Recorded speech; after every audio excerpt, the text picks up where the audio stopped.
Bismillahirrahmanirrahim. Assalamualaikum warahmatullahi wabarakatuh. Alhamdulillahirabbil alamin.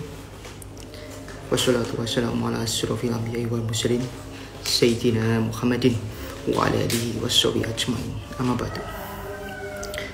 Selamat pagi sahabat-sahabatku semua. Selamat menikmati hari Senin ini di pagi hari yang sendu agak mendung-mendung tapi belum kelihatan sinar matahari. Udara tadi juga sudah berembus semripit, dingin dikit, tapi tidak mengurangi semangat kita untuk beraktivitas dan lebih produktif di pagi hari ini. Mari bersama-sama kita selalu gaungkan rasa syukur kepada Tuhan Yang Maha Kuasa yang telah memberikan nikmat kepada kita, yang sampai detik ini kita diberikan suatu keberkahan, suatu anugerah, berfungsinya seluruh organ tubuh kita dan tidak ada kekurangan suatu apapun. Bagi yang sedang sakit, saya doakan lekas membaik dan lekas sembuh supaya segera rutin beraktivitas dan lebih produktif lagi. Jika Anda sempat membaca tulisanku yang berjudul Kiat Menjadi Kekal, ada 3 yang perlu kita jadikan perhatian yang saat itu saya tulis. Tentu yang pertama, kalau Anda lupa saya ingatkan kembali. Yang pertama adalah Anda mempunyai mental pesuruh. Mental pesuruh di sini adalah bekerja ya hanya sekedar bekerja saja, tidak berinisiatif menawarkan atau secara cerdas, hanya secara kerja keras saja tapi kerja cerdasnya belum. Itu yang pertama. Yang kedua, Anda ya nyaman dengan itu saja. Jadi yang kedua ini, Anda suka tidak mengembangkan diri. Jadi Anda tidak suka mengembangkan diri, Anda tidak suka mengembangkan diri. Jadi ya itu saja, stuck di situ saja, sehingga tidak ada ambisi atau motivasi untuk mengukur diri Anda menjadi lebih baik lagi. Lalu yang ketiga adalah tidak punya tujuan. Tidak punya tujuan itu saya garis bawahi adalah dalam satu hari Anda itu ingin mengerjakan apa dan Anda menyelesaikan sejauh apa, berupa catatan kecil aja. Jadi tujuan hidup bukan toh yang secara makro ya, ibarat kata cita-cita Anda, kemudian goal setting Anda tahun ini dan sebagainya yang bersifat makro. Saya ajak Anda boleh untuk mengkategorikan secara makro, secara kerangka besar, secara perencanaan saat master plan lah dalam 1 tahun atau berapa tahun. Itu terserah Anda. Tapi saya mengajak Anda untuk memperhatikan skala-skala kecil, mikro-mikronya di setiap harinya. Dan salah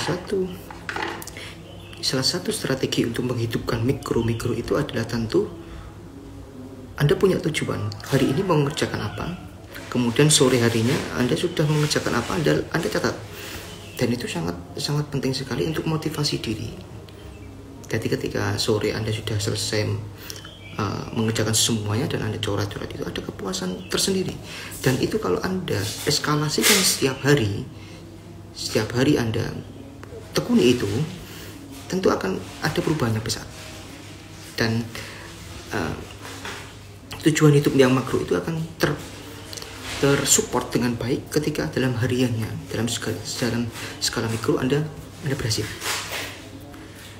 Tentunya tujuan makro dan mikro ini perlu kita perhatikan betul. Jangan sampai Anda terlalu terlena akan tujuan yang besar tapi Anda meniadakan tujuan-tujuan kecil. Terima kasih bagi yang sudah bergabung, sudah melambaikan tangan. Terima kasih. Kita pilih lagi tujuan makro dan mikro. Dalam konteks pekerjaan sehari-hari, saya mengajak Anda semua untuk melakukan 1 atau beberapa menit lah. Anda duduk diam di tempat, Anda mencatat apa yang Anda kerjakan hari ini dan apa yang harus bisa Anda kerjakan. Dan nanti ketika sore hari, ketika Anda selesai atau selepas bekerja, Anda mulai merekapitulasi, mengakumulasi apa saja yang sudah saya kerjakan. Anda coret saja di catatan itu. Itu sering saya lakukan.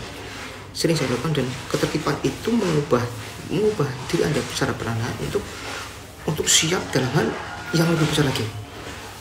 Tentunya saya sangat menyayangkan beberapa di antaranya rekan kerja ataupun teman-teman yang saya kenal betul, kita punya skala prioritas yang berbeda-beda. Itu kita wajib hargai. Skala prioritas yang berbeda-beda.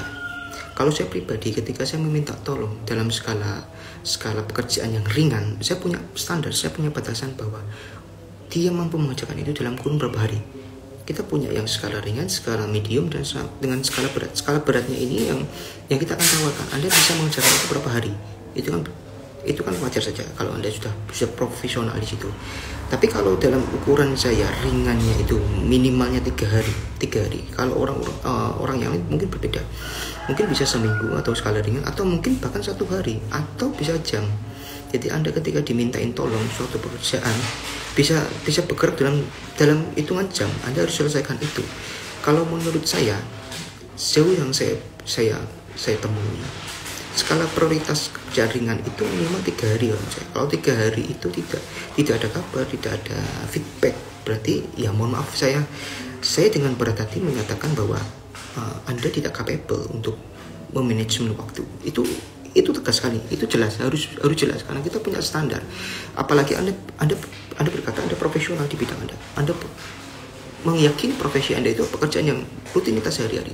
Tentu pekerjaan yang taraf ukurnya ringan itu harus Anda selesaikan dalam hitungan jam atau mungkin dalam hitungan hari. Tapi kalau menurut saya pribadi, saya akan lebih melunak ketika dalam waktu 3 hari itu dia bisa menyelesaikan. Tapi kalau dalam waktu 3 hari itu, tentunya saya akan tegur secara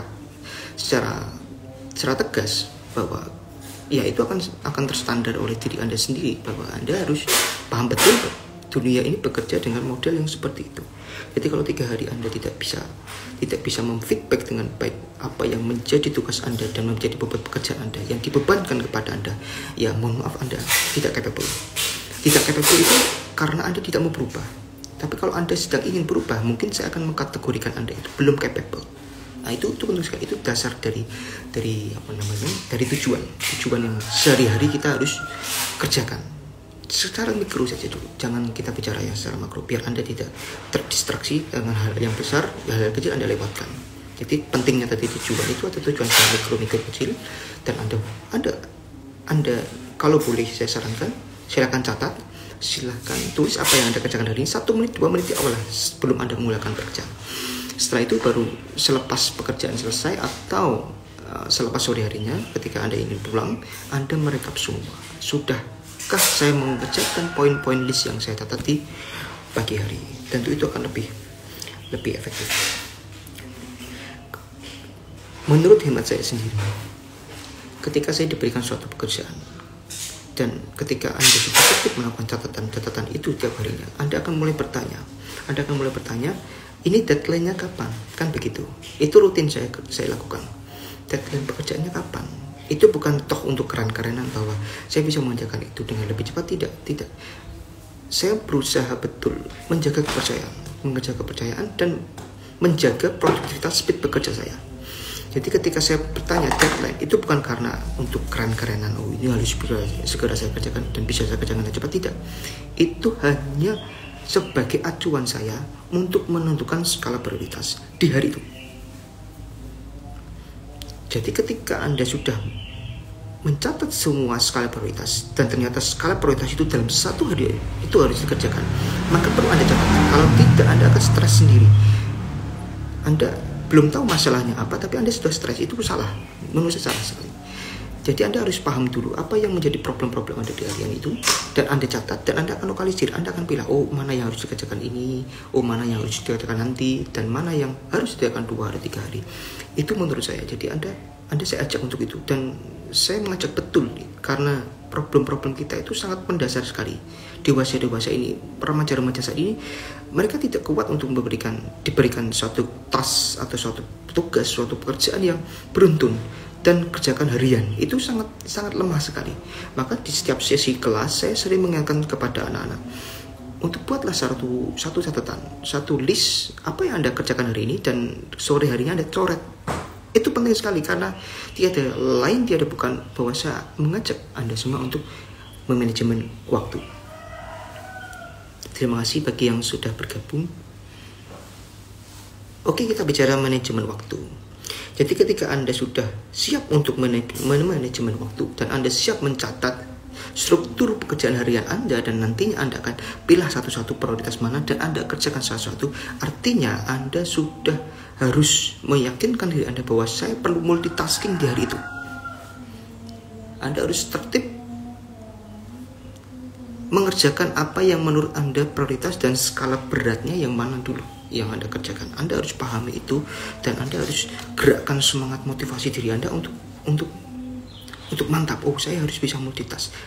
Nah, sayang sekali multitasking ini butuh satu syarat penting sekali, yaitu fokus.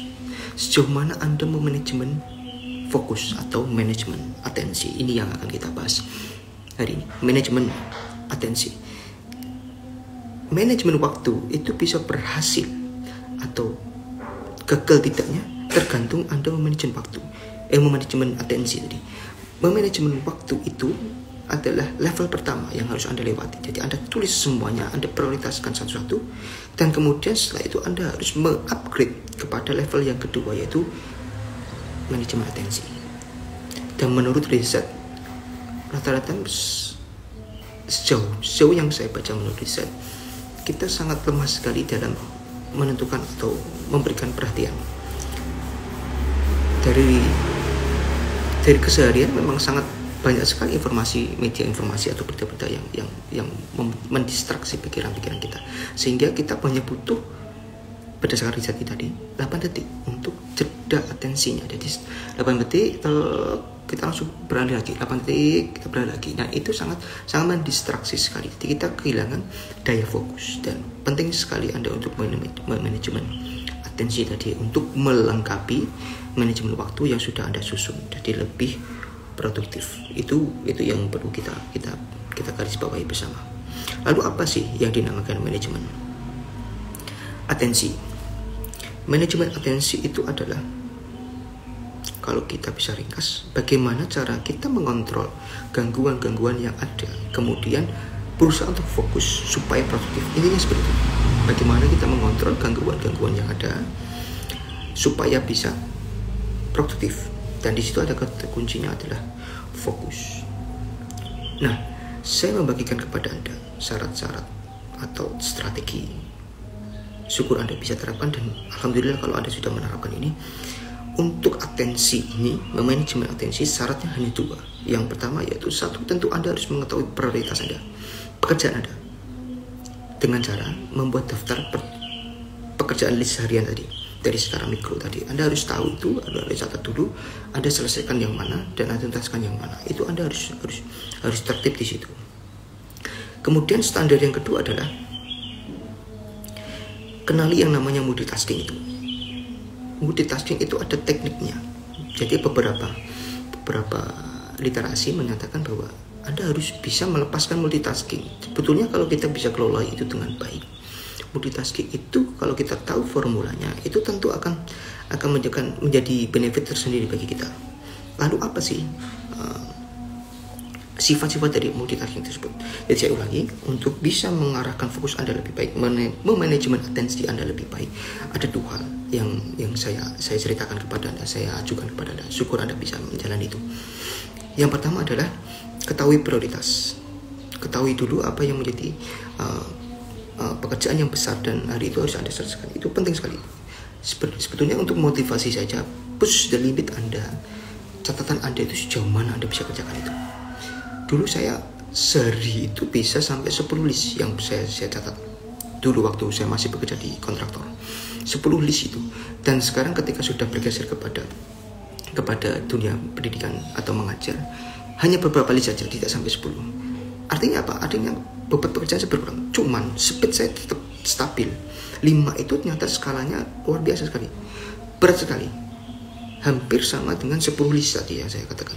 Tapi percuma kalau Anda mencatat semua, semakin Anda catat sebanyak-banyak tapi Anda tidak eksekusi, itu pun percuma.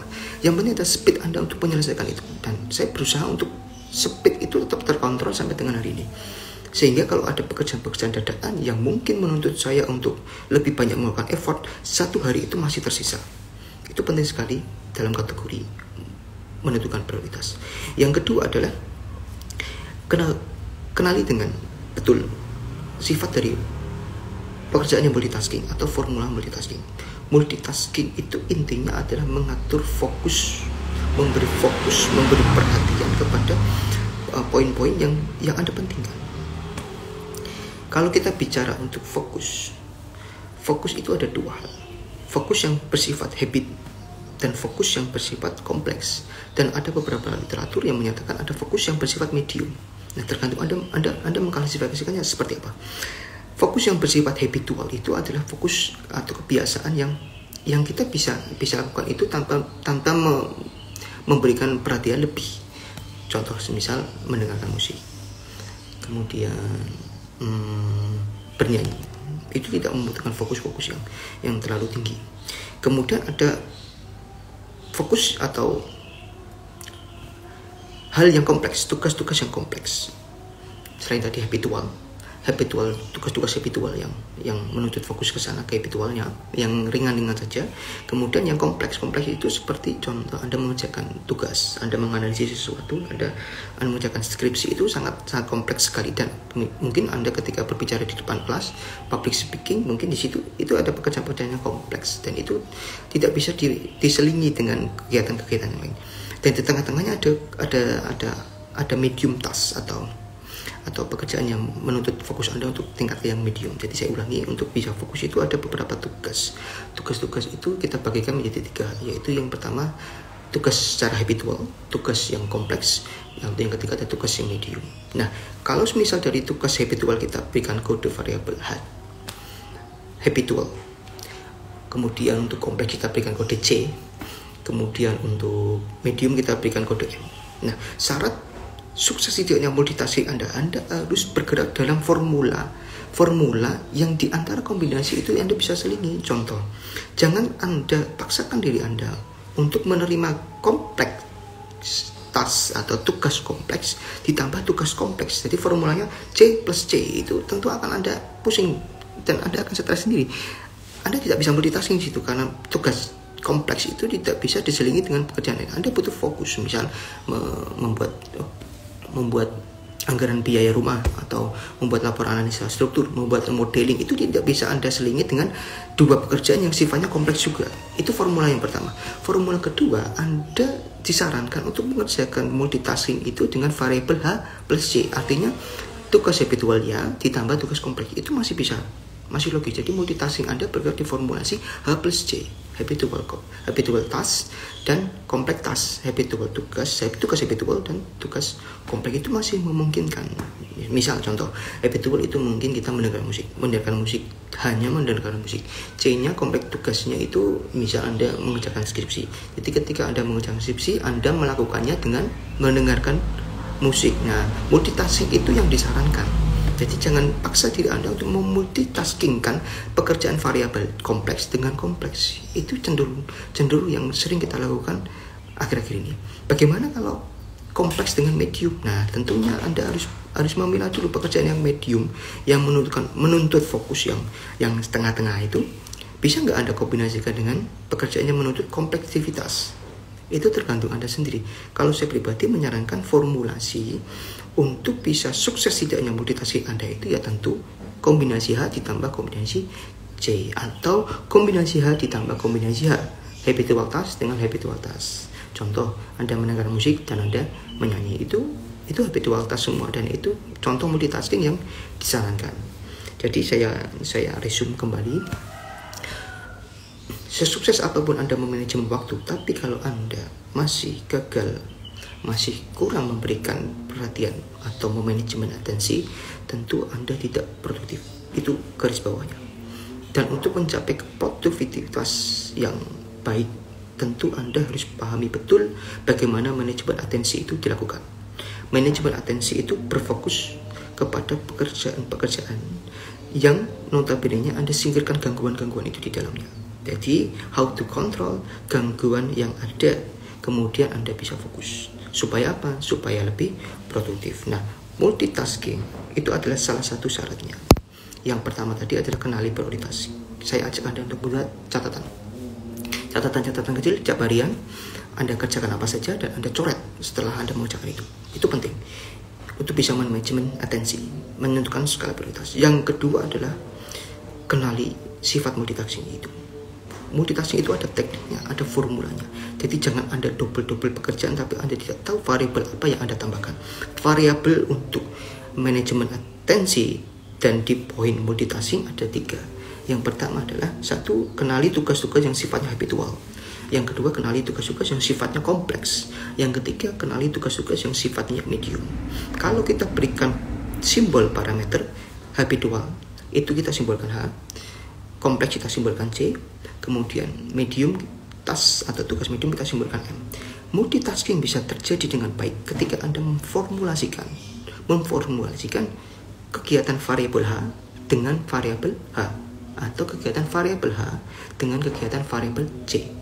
Dan multitasking itu dijamin mayoritas tidak berhasil ketika Anda mengkombinasikan variabel C dengan variabel C, kompleksivitas tugas dengan kompleksivitas tugas yang lain. Dan tentunya itu tergantung Anda. Sejauh ini ketika Anda bermultitasking, apakah Anda menentukan dengan variabel tersebut, dengan teknik tersebut, atau asal hajar saja.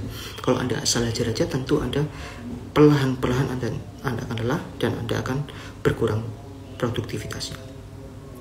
Mungkin itu saja yang bisa saya bagikan. Terima kasih sudah bergabung dan terima kasih sudah memberikan lambaian tangan. Semoga kita semua mendapat keberkahan di pagi hari ini, menyambut hari Senin ini, tanggal 14 Agustus 2023. Betul ya? Oh ya, betul. Dan hari ini adalah hari Pramuka Indonesia, 14 Agustus 2023. Selamat Hari Pramuka. Mari kita sama-sama niatkan hari Senin ini dengan semangat dan usahakan tanpa kurang rasa syukur. Terus bersyukur karena nikmat kita ini adalah satu hal yang sangat berharga. Sekiranya itu dari saya. Kurang lebihnya mohon maaf. Salam rahayu. Selamat pagi. Wassalamualaikum warahmatullahi wabarakatuh.